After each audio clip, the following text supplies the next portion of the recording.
Assalamu alaikum and welcome back to another session of Deen and Chai. Today we're going to be looking at Surah Al-Kawthar. Now this is a lot of people's go-to surah in prayer. It's short, quick, easy, you get it over with quickly, but it's often overlooked. So we're going to take a deeper dive into understanding what this surah actually means. Now the Arabs had so much pride in having sons. These were going to be people who would carry their name, carry their lineage after them. They were so proud of having sons.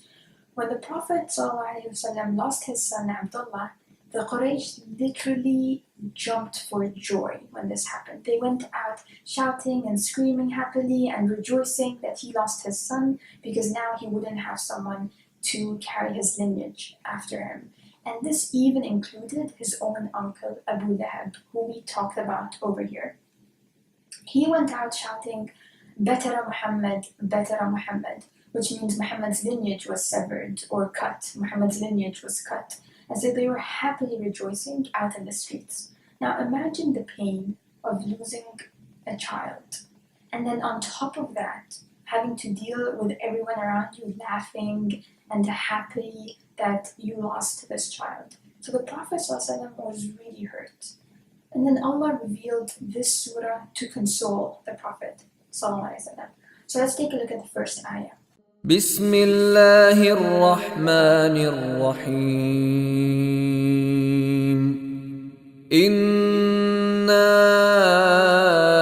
أعطيناك الكوثر. Indeed, we have given you Al-Kawthar. Now, kathir in Arabic means a lot or abundant.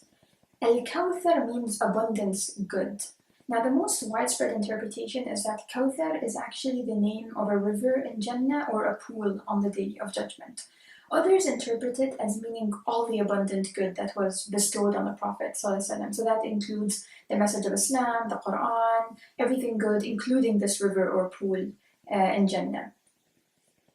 Now note that this ayah is in past tense, even though some of these things haven't happened yet, like the river or the pool in paradise. But in Arabic, we use past tense to signify that this is something that for sure, for certain, no doubt, 100% is going to happen. It's guaranteed, so nothing will change the fact that this is going to happen. Allah consoled the Prophet by showing him all the blessings and all the good that he has. So there's a lesson here that when something negative happens to us, we should look on the positive and look at everything else good that is going on. And that's how Allah consoled the Prophet ﷺ, by showing him and telling him all the blessings that he does have. فَصَلِّ لِرَبِّكَ وَانْحَرْ. So then pray to your Lord and sacrifice. So now this ayah is telling us, how do we respond to blessing that we're given? How do we show gratitude? The first thing that we do is we pray. So we turn to Allah and devote our prayers to Him, our sacrifices, our acts of worship. And that's the best way to show gratitude for these blessings. إِنَّ شَانِئَكَ هُوَ الْأَبْتَرُ.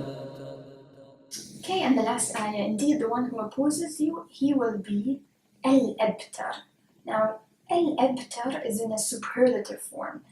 Allah uses the same word back at them. They said Batara Muhammad, that his lineage was cut. Allah called them Al-Abtar, the most severed. It is in a superlative form. In Arabic, we have a form, for example, you can say Kabir to mean big, or you can say Akbar, which means bigger or the biggest.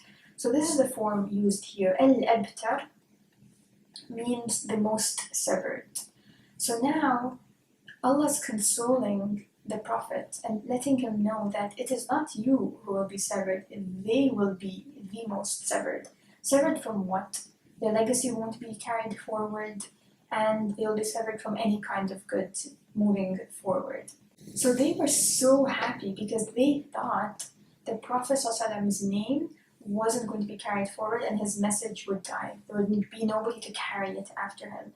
But in fact, the total opposite happened. His name didn't get severed. In fact, his name today is mentioned multiple times a day across the world. In fact, millions and millions of times a day across the world. So the total opposite happened. And Allah told him this, that you are not going to be severed, it will be them who will be severed. And that's exactly what happened. So that wraps up this surah. a few lessons that we can learn from this surah. Lesson number 1, justice will be served. If someone hurts you or scars you or really taunts you, don't worry about it. Know that one day justice will be served. The second lesson is that there will be ups and downs. Everyone is going to be tested. Even the most righteous people were tested. And Allah is not testing people to make them suffer. Rather, He wants to give them an opportunity to elevate them and bring them closer to Him. And the last lesson is gratitude and positivity. So even in the midst of when bad things are happening, we should still look at the positive and see the good things that we have going on. And that is the way that Allah consoled the Prophet ﷺ. And remember that after difficulty comes ease. Allah didn't say the road will be easy, but He said that He will be with those who are patient. So that was a quick snapshot of Surah Al-Kawthar. Hopefully you got a deeper understanding of the surah, and inshallah next time when we choose the surah in prayer, we don't choose it just because it's short and easy, but we choose it for the beautiful lessons and reminders that are within the surah. Assalamu alaikum.